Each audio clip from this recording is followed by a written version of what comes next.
All right, so this is what you're going to get when you order a metal rose kit. 6 pieces of sheet metal for the petals of the rose, 1 piece for the stem, 1/4 inch round stock.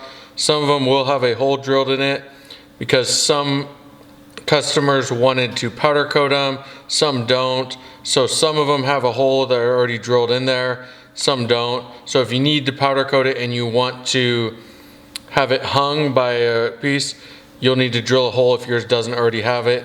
If yours does, doesn't matter since you won't see it since you're looking at the rose end anyways. Now to assemble these, take your 1/4 inch stem, start with the bottom green portion of the rose, then you start with the largest and you work your way down to the smallest. These two are very close size, so I like to double check them. Then you do all that. And then in order to tack weld it, I use this sheet metal seaming pliers from Harbor Freight that I modified with a groove and a hole, so I can clamp this here and still be able to get a tack weld in that groove very easily. So I just clamp it there, and then I line it up the end of it, of the stem with the petals here, and I do 1 good tack weld on that to cover that whole thing and to catch this piece. And then I flip it over and I do 1 tack here and 1 tack here. If you don't have a notch here, you can just do them on either side. Doesn't matter. I usually just do 2 on the bottom, 1 on the top, and never have had a problem with them coming loose. The petals will still be able to rotate slightly, but once everything's bent into place, it won't affect how it looks since it is just a decoration that will be on your counter in a vase, etc. So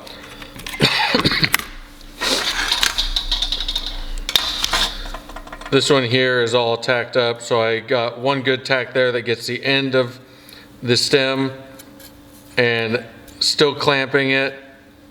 I do my 2 tacks on the bottom, and now everything's solid. Still will be able to rotate a little bit, which is kind of designed so then you don't have all the ends like that lined up with each other. You rotate it so they're all random, which will make a more natural finished product, just like these here. And here's 6 of them, and they're all the same pieces, but they're all bent slightly different. Some are tighter, some are looser, which kind of gives it a more natural look. So now I will show you how I start to bend those up once they are all tacked together.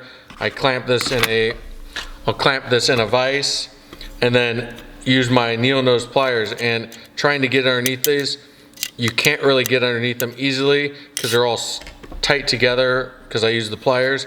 Now I'll use a flathead screwdriver and I'll just go right in that seam in the corner, and I'll just bend them.